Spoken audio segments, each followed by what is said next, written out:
नहीं तो कौन बे? मैं मैं अबे मैं नहीं तो कौन बे? मैं দূর বেটা, ছাগলের বাচ্চার মতো ম্যা ম্যা করতেছিস কেন?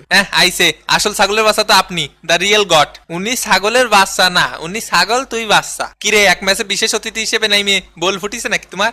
আমি কি তোর মতো সস্তা নাকি যে সারাক্ষণ বিলির মধ্যে দৌড়তে থাকবো? ঠিক কথা, আমরা হইলাম এক্সপেন্সিভ। হ্যাঁ খুব, এর লাগে তো শীতকালে বসে বসে বেঞ্চ গরম করেন। কিছু কিছু দল ফাইনালে খেলে, আর কিছু কিছু দল বাসায় গিয়া টিভিতে বসে খেলা দেখে।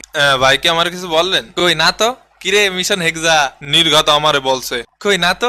কিরে তুই না আমার সাথে ফাইনালে খেলবি? এ বেটা, আগের বিশ্বকাপে ফাইনালে খেলিছি, কথা সামলায় বলবেন। আরে আজব তো, বুঝলাম না সবাই হঠাৎ আমার উপর রেগে গেল কেন? ইয়ে মেসি ভাই, ওই ওই ওগেরে জিনে থাবা মারিছে ভাই, জিনে থাবা মারিছে। তো ভাই হেক্সার কয়ের জায়গায় ড বসাই দেন, তাইলে মিশন জমবে ভালো। হেক্সা হেক্সা করিস না, জীবনে একটা কাপও পাইলাম না। পাবেন কে রে কাকা? মরক্কোর সাথে হাইরে জানাবার কাপ নেওয়ার স্বপ্ন দেখেন? বেলজিয়াম, স্পেন, পর্তুগালরে বাড়ি ভাটাই দিয়েছি। নেক্সট কার কাছে হাইরে বাড়ি যাবো তাই ভাবতেছি। মেসি ভাইয়ের চোখে কান্না দেখতে পারবো না, আমাদের সহ্য হবে না। দরকার হয় আমি আমার জান প্রাণ লাগাই দিয়ে ফাউল করবো, তাও বিশ্বকাপ আমাদের লাগবেই। যত মোষ টানা লাগে আমি টানবো, দরকার হয় রেফারির মোষ ধরেও টান মারবো। এই বিশ্বকাপের পর মেসি ভাই চলে গেলি আর কোনোদিন ফাইনালে উঠতে পারবো না, তাই জিটাই লাগবে। যত মেয়েদের ক্রাশ খাওয়ানো লাগে আমি খাওয়াবো, কিন্তু নিজেই আবার ওয়ার্ল্ড কাপের উপর ক্রাশ খেয়ে বসে থাকবো।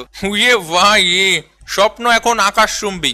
যেহেতু এখন আর কোনো দলেরই কোনো কিছু হারানোর নেই, সেহেতু আসুন এবারের ফাইনালে মেসি ভাইয়ের সম্মানে প্রথম ও শেষবারের মতো দল মত নির্বিশেষে সবাই মিলেমিশে একসাথে আর্জেন্টিনা সাপোর্ট করি। খেলা